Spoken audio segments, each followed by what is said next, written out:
I am Anna Bloom. My passage comes from one of Dickens' later and darker works, Little Dorrit. In Chapter 5, we meet the title character herself, and we begin to see that imprisonment, the theme of the novel, can be either literal or figurative.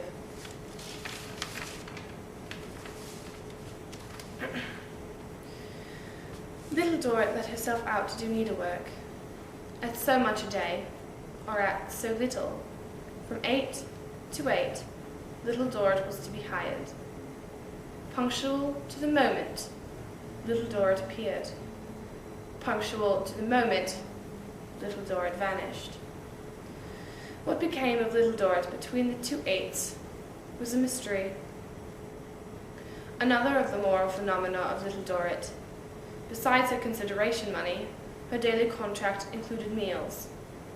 She had an extraordinary repugnance to dining in company, would never do so if it were possible to escape, would always plead that she had this bit of work to begin first, or that bit of work to finish first, and would, of a certainty, scheme and plan, not very cunningly it would seem, for she deceived no one, to dine alone. Successful in this, happy in carrying off her plate anywhere, to make a table of her lap, or a box, or the ground, or even, as was supposed, to stand on tiptoe, dining moderately at a mantel shelf, the great anxiety of Little Dorrit's day was set at rest.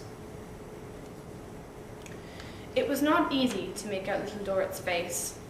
She was so retiring, plied her needle in such removed corners, and started away so scared if encountered on the stairs.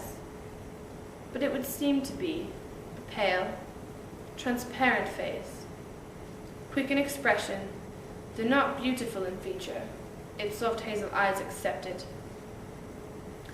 A delicately bent head, a tiny form, a quick little pair of busy hands, and a shabby dress.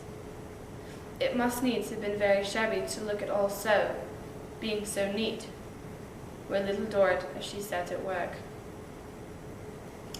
For these particulars, or generalities concerning Little Dorrit, Mr. Arthur was indebted in the course of the day to his own eyes and to Mrs. Affrey's tongue. If Mrs. Affrey had had any will or way of her own, it would probably have been unfavourable to Little Dorrit.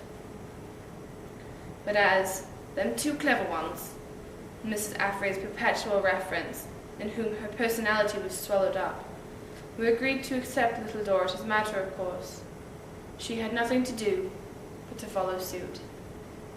Similarly, if the 2 clever ones had agreed to murder Little Dorrit by candlelight, Mrs. Affrey, being required to hold the candle, would no doubt have done it.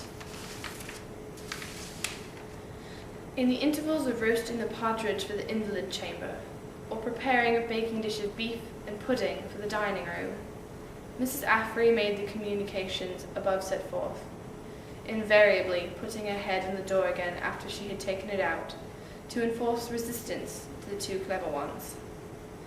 It appeared to have become a perfect passion with Mrs. Flitwick that the only son should be pitted against them.